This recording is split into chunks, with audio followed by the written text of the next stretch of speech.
Okay, let's talk about dynamic strength training for arm wrestling.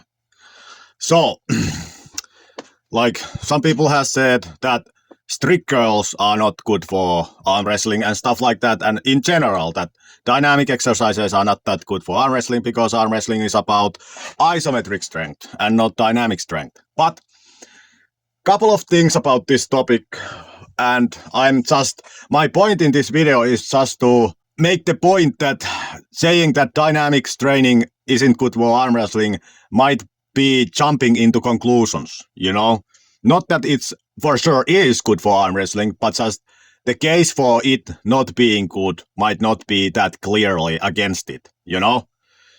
So first of all, let's acknowledge the obvious, which is that many great arm wrestlers like Rob Vigent Jr. has trained dynamically his biceps, like he was long time ago almost only put out these type of videos where he was doing this standing bicep curl with one dumbbell, in which it was his variation of the strict curl.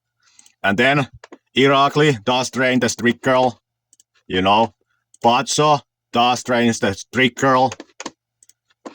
Dennis for sure trained the strict curl, You cannot make me believe that Dennis just randomly decided to put out the world record on the strict curl without training for it, He had to have trained for it to put out the record. It had to be some part of his training, in which case he was doing dynamic and isometrics together. And then, let's not also forget these people, Larry Wheels and Leonidas. Like, why could these people just walk into arm wrestling and start from very high level? Was it because they both have over 100 kilo strict curl? Why could Larry just walk into arm wrestling and start from the very high level? What in his strength capacity allowed him to do it?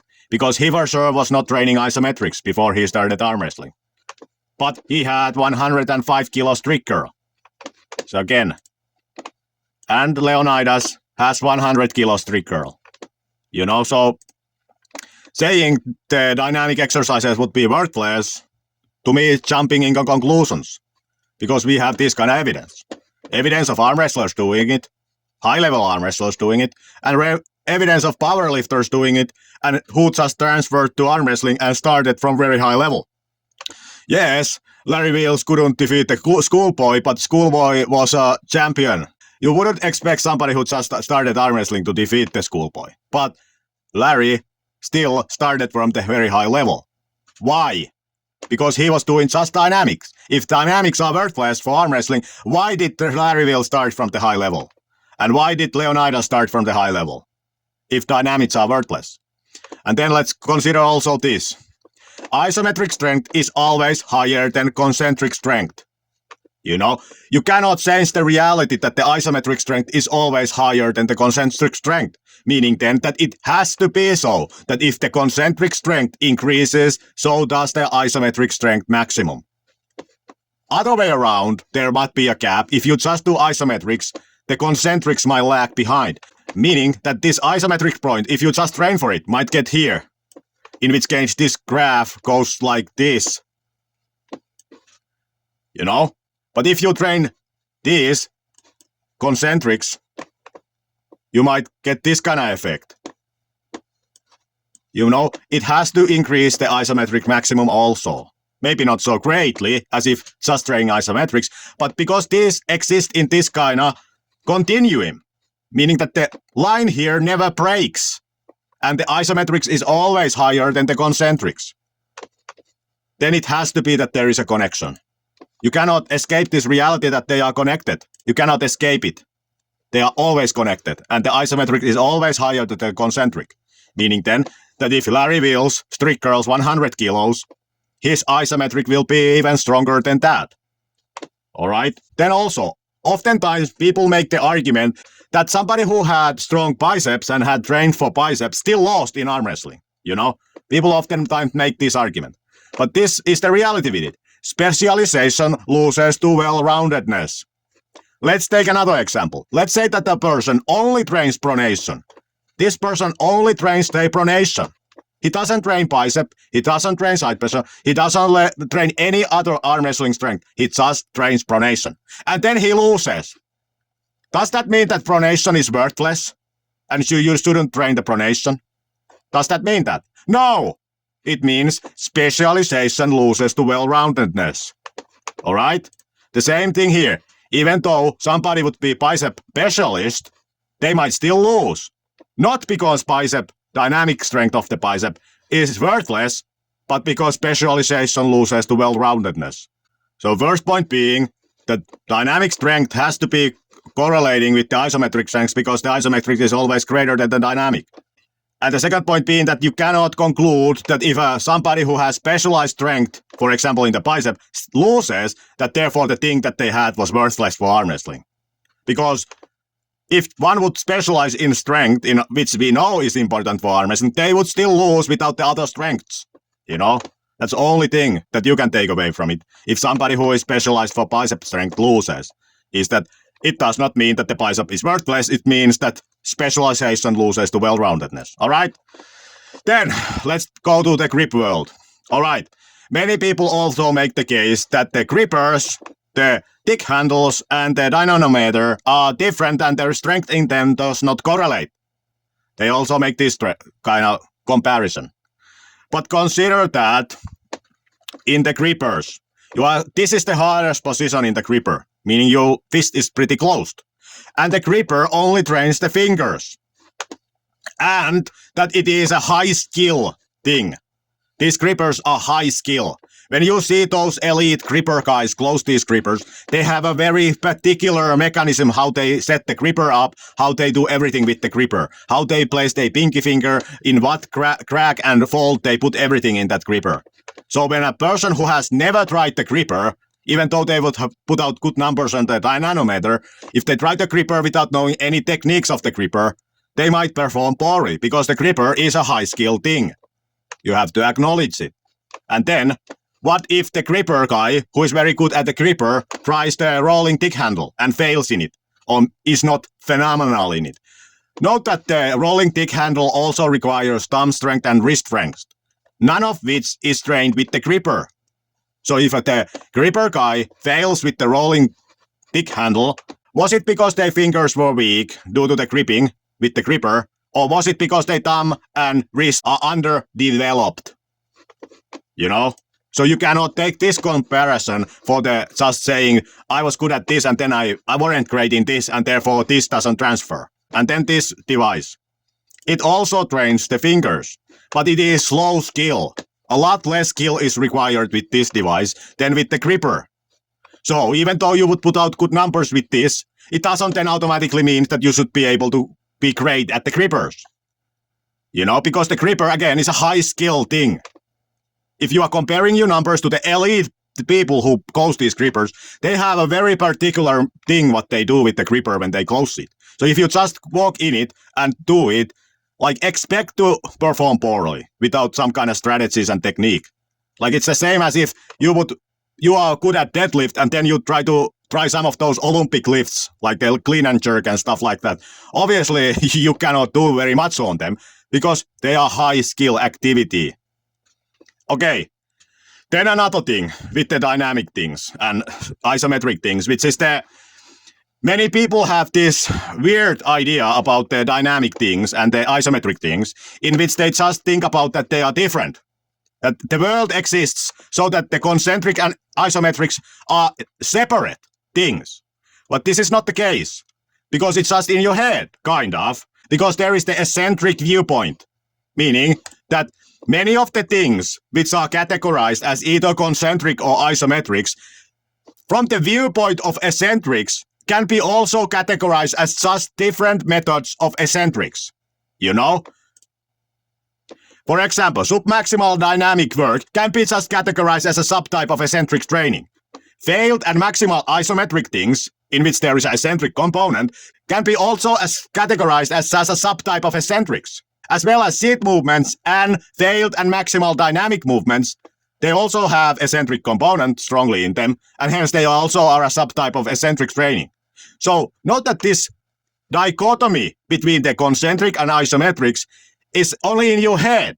Because if we take the eccentric viewpoint, then they become many of the activities that you think are concentric or isometric becomes as subtypes of eccentric training. Meaning that if somebody is doing submaximal dynamic things or they are doing maximal isometric things, they can be, from the viewpoint of eccentric training, be categorized as just one type of eccentric training, in which they are not doing categorically different things, but they are doing a different variation of eccentric training. You know? For example, these handles. If you fail to maximal weight with this, which has an eccentric component, it could be seen as just a subtype of eccentric training. And as with these two, it can also be seen as a subtype of eccentric training. So in this viewpoint, the reality would be that they are just different things in the mega category of eccentric training. Okay, so that is the eccentric viewpoint. But let's then talk about a couple of words about this area, where the concentric and isometric overlap. So now we are talking about just this white and whatever color this is area. So let's look at a couple of examples in which this activity appears. So look at the cheat girls here in the upper row. Here are a couple of frames of the cheat girl. Look at this arm angle. How it is isometric here, and then it starts to do a concentric construction. Alright? So this kind of cheat girls are in between isometrics and concentrics. Alright? And then when you lower it down, then there is an eccentric component also. But then let's look at this, what the strongman do. Here, in the beginning, the arm angle is this. And it stays pretty much the same for the entire duration of this push from the legs. Meaning that since he is speeding up this thing with the legs, the arm has to hold that isometrically, this angle. Because note that this end of the dumbbell is not supported by anything. He's only supporting the dumbbell with his shoulder from this side, like this end of the dumbbell is supported by the shoulder, but not this end. This end of the dumbbell has to be supported by the hand and the forearm and the arm, you know? So it is doing an isometric hold here for the speeding process.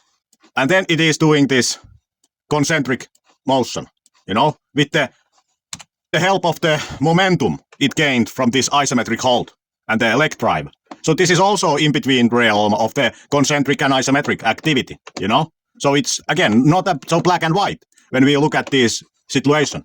Like this box, there is many things that belong to it. And then let's look at the couple of other things, like the rope climbing. When people wonder why the calisthenics people are so good at arm wrestling, note that in this transition when the arm is changed, the arm which is holding the rope is doing an isometric hold. You know? This arm angle doesn't change. When the arm is changed, arm switches place. It's an isometric hold, in which you are holding your entire body weight on this rope. So it's again, is the rope climbing, is it dynamic or isometric? Is this activity totally concentric or is it isometric? Yeah, it's a mix of them, you know? And then let's look at my activity here with this kind of cheating push down. Note that when it is in this position, where the arm angle is closed, it's the same thing. Same thing happens here as with when the strongman do the dumbbell push thing, which we looked already. The same here happening here. I'm isometrically holding this arm angle and using my body to give the stack speed. And then only after it has gained the speed, I do the concentric portion, you know? So again, this is a mix of isometrics and concentrics, you know? So there exist a lot of exercises which are kind of mix of concentric and isometric. So again, if there would be a study which would look only these type of exercises and look at their carryover to isometrics and concentrics, the result of that study would be a lot different than comparing just purely concentric movements and meaning purely dynamic movements, which are eccentric and concentric, to isometrics, you know? The result of that study would be a lot different than the dynamic versus isometric. Because these ones have huge components of isometrics, all right? So again, this is not so black and white, this thing, like most people make it out to be. And therefore, this kind of validates, in my opinion, this kind of cheating workouts. Because the cheating is usually coming from isometrics. And weren't isometrics the thing that arm wrestling was supposed to train, you know? So it's a little bit odd to me at times when people who even practice arm wrestling think that cheating is bad and you should do it aka strict. But not that the cheating means that there is now mix of isometrics and concentrics. you know? I would argue that this category is far more valuable to arm wrestling than purely concentric category, you know? And not taking away anything from the concentrics, but just saying that when people criticize usually this category activity, they should understand that how can you criticize this category when you are validating this category and this category? You think that isometrics are a valid way to train, and you think that concentrics are a valid way to train, but then somehow when you mix them both, it becomes bad. Can you explain to me why mixing up two ingredients which are good on their own into one makes it suddenly bad? Alright? So note that only this activity, the dynanometer, falls outside the category of eccentric training. And all of these other things, cheat reps, this kind of dynamic thing, and the maximal isometric things where there is an eccentric component in it, these can all be put into the category of eccentric training and not seen as either concentric or isometrics. You know, they could just be seen as subtypes of eccentrics. This excluded because it's immune to eccentrics. So, note that this kind of dynamic and isometrics, it's just a language term. It's just philosophical categorization. Because all of this activity could as well, as you can see here, there is an eccentric there. There is an eccentric there. They could be just seen as a subtypes of eccentrics. Alright, so moving on. That these things don't, that there is reasoning why they wouldn't correlate outside the realm of it doesn't train the same things as the other.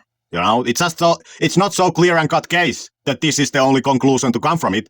As well, here the point being that the concentric and isometric reality, them being the only things that you can categorize things as, fails to recognize that many of the activities can be just seen as subtypes of eccentrics, in which they are in the same mega category of eccentric training.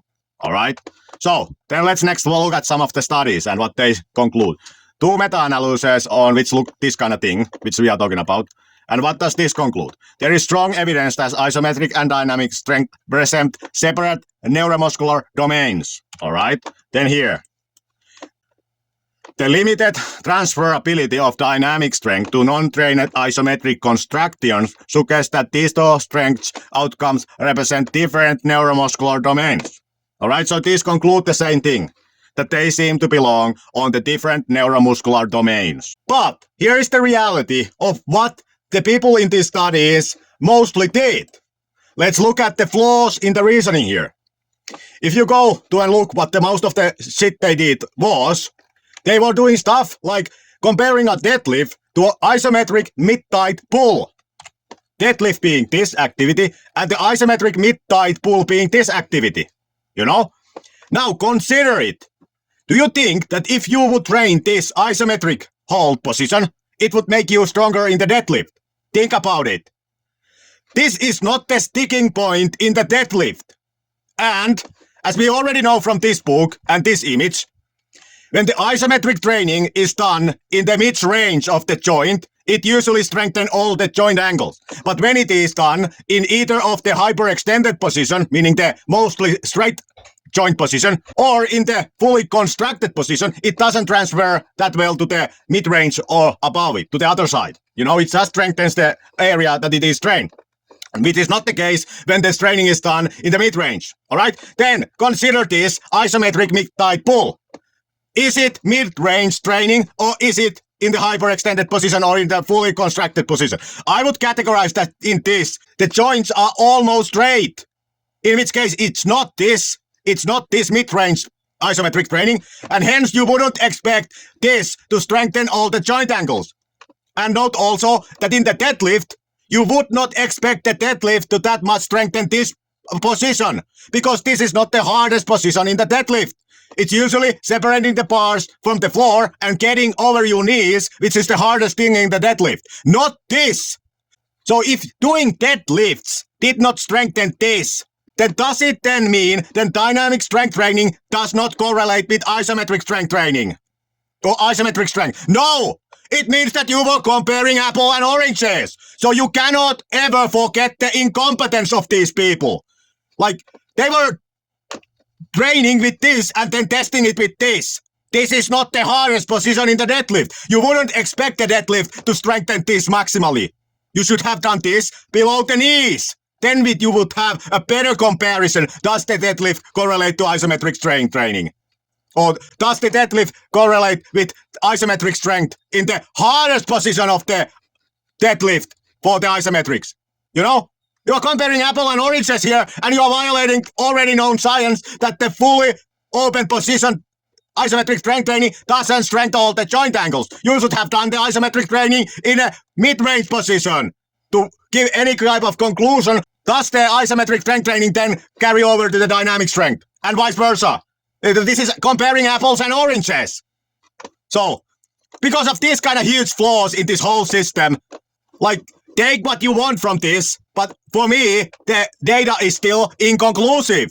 Obviously, I'm not saying that I challenge here that therefore you shouldn't do isometric strength training if you want to get strong isometrically. Obviously, you should, but I'm challenging here the notion that dynamic strength training is worthless for isometric strength. That's what I'm challenging and raising questions about and pointing out that let's not jump into conclusions here.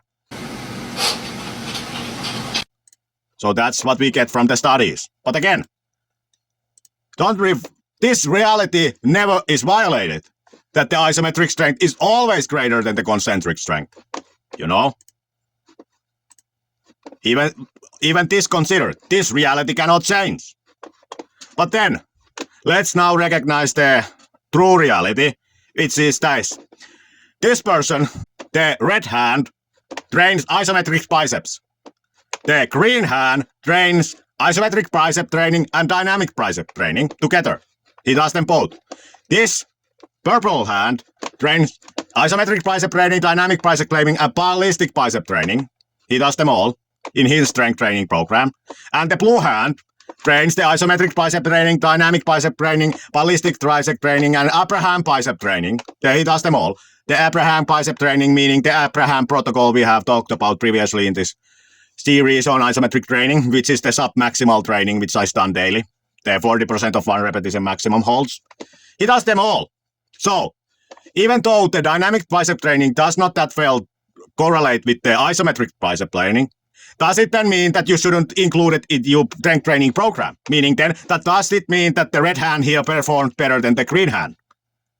And does it then mean that you should do what the red hand is doing? Or is it settled science that this hand wouldn't still be the strongest, who does all these training methods? Not saying that these are all there can be, just giving some examples of different ways to train for strength.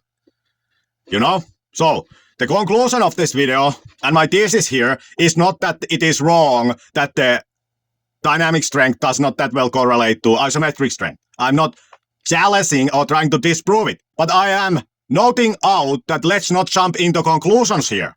Because this type of situation is very different what these studies looked at, where there was just isometric or just dynamic, and they looked how well they correlate. This kind of situation is much more typical to strength training programs, where things are mixed up and different neuromuscular mechanisms are added to the training. Alright? And this also is not that well clear-cut, that because I was bad at this but I am good at this, therefore these wouldn't correlate to any other thing than what it is doing, you know? Like, I'm just pointing out that let's not jump into conclusions. Also with the concentric strength and isometric strength dichotomy, let's not jump into conclusion, because many of the things that are categorized as either isometric or concentric can be just categorized as eccentric training, in which they are the same thing, eccentric training. Alright? And let's not ignore the reality that many great arm wrestlers train the strict curl and are good arm wrestlers. The Dennis being an example of the elite arm wrestler in this realm, who did train the strict curl. And these guys who just walk into arm wrestling having a great strict curl, and seem to be that they dominated in arm wrestling because just the strict curl. Maybe the bench press also, but you know, both only meaning that they have only done dynamic training. Because the dynamic training does raise the isometric strength. Not as much maybe than specialized isometric training, but nevertheless, if you can strict curl 100 kilos, there is no way that your isometric strength wouldn't be even greater, you know? And let's not forget that specialization always loses to well-roundedness. And that's why these guys are not elite, even though they are very good and started from high level. So, this is, in my opinion, more fair and honest look of the dynamic versus isometric training. That it is not just one or the other. And it's not just that the other is worthless and the other is superior. Because there is all kind of things that you should consider before you exclude the dynamics entirely from your training when you think about training for arm wrestling. Alright? So, just food for thought. There is no clear conclusion in this video. I'm just saying, let's not jump into conclusions here. The landscape is not that black and white. Alright? That's all. Bye.